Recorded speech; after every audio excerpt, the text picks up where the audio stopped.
ತಾಯಿಯವರೇ ಕ್ಷಮಿಸ್ಬಿಟ್ಟಿದ್ದಾರೆ. ನಾನು ಆ ಎಸ್ತಕ್ಕಂಥ ಈ ಮನುಷ್ಯ ಇದೆಯಲ್ಲ, ಆ ಮನಸ್ಸನ್ನು ಖಂಡಿಸ್ತೇನೆ, ತೀವ್ರವಾಗಿ ಖಂಡಿಸ್ತೇನೆ.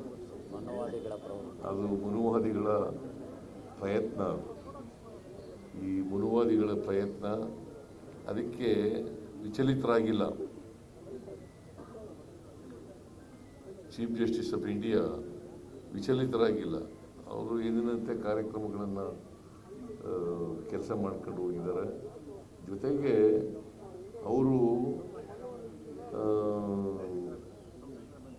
ಇವ್ರಿಗೆ ಕ್ಷಮೆ ಕೊಟ್ಟು ಮಾಡಿದ್ದಾರೆ. ಅದು ಭಾಳ ದೊಡ್ಡತನ ಅಂತಕ್ಕಂಥ ಮಾತು.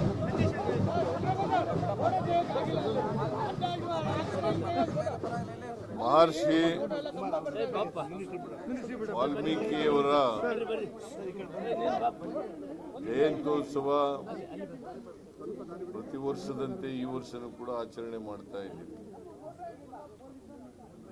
ನಾನು ನಾಡಿನ ಜನತೆಗೆ ಮಹರ್ಷಿ ವಾಲ್ಮೀಕಿ ಮಹೋತ್ಸವದ ಶುಭಾಶಯಗಳನ್ನು ಕೋರಲಿಕ್ಕೆ ಬಯಸ್ತಾ ಇದ್ದೇನೆ. ನಾವು ಇವತ್ತು ಸರ್ಕಾರದ ವತಿಯಿಂದ ಮತ್ತು ವೈಯಕ್ತಿಕವಾಗಿ ಈ ಜಯಂತ್ಯೋತ್ಸವವನ್ನು ಆಚರಣೆ ಮಾಡ್ತಾ ಇರ್ತಕ್ಕಂಥದ್ದು.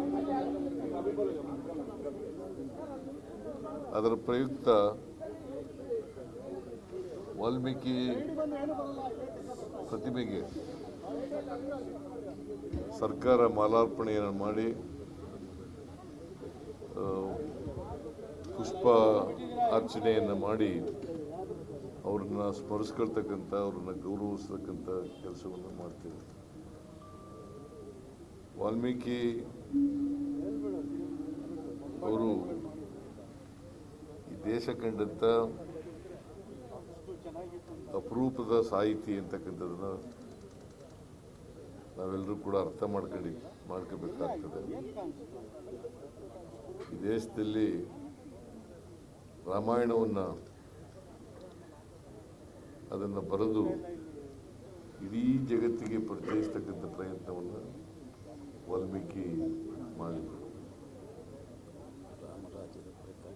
ಸೊ